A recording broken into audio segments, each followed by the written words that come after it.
বলছি A:B 4:3, B:C 7:5, C:D 9:8। তাহলে এখানে বলছি A:D কত হবে। এখন একটা জিনিস খেয়াল করবে এই কোশ্চেনের ক্ষেত্রে, ফার্স্টেরটা এবং লাস্টেরটা যদি অনুপাত দেয় তাহলে পরপর গুণ করে দেবে, গুণ করে দিলে হয়ে যাবে।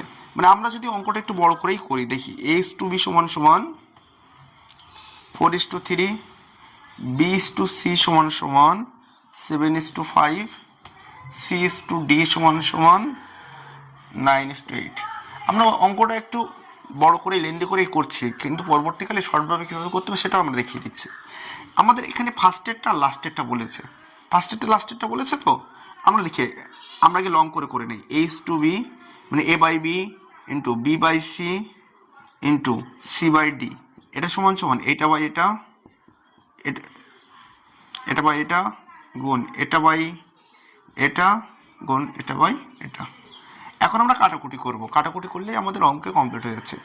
আমরা দেখি এখানে কাটাকুটি করি, এই যে BB কাটা গেল, CC কাটা গেল, এখানে 3 তিরিকে 9, 4 দুগুণ 8, তাহলে উপরে পড়ে আছে 21, নিচে পড়ে আছে 10।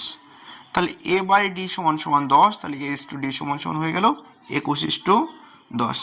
এখন এই কোশ্চেনটার ক্ষেত্রে একটা জিনিস মনে রাখবে, যদি আমাদের ফার্স্টেরটা লাস্টেরটা বের করতে দেয়, এই ফার্স্টেরটা লাস্টেরটা বের করতে দেয়, তাহলে আমাদের এত কিছু করার দরকার হয় না, আমরা ডাইরেক্ট গুণ করে দিলেই হয়ে যায়। এই যে 4/3 গুণ এইটা বাই এটা গুণ এটা বাই 9/8, এটা বাই এটা গুণ করে দিলেই আমাদের কিন্তু ডাইরেক্ট করে দিলেই আমাদের অঙ্কের উত্তর কমপ্লিট ছিল, যেহেতু ফার্স্টেরটা লাস্টেরটা বলেছে। তাহলে এখানে সঠিক উত্তর ছিল 21/10 সমান সমান 21:10।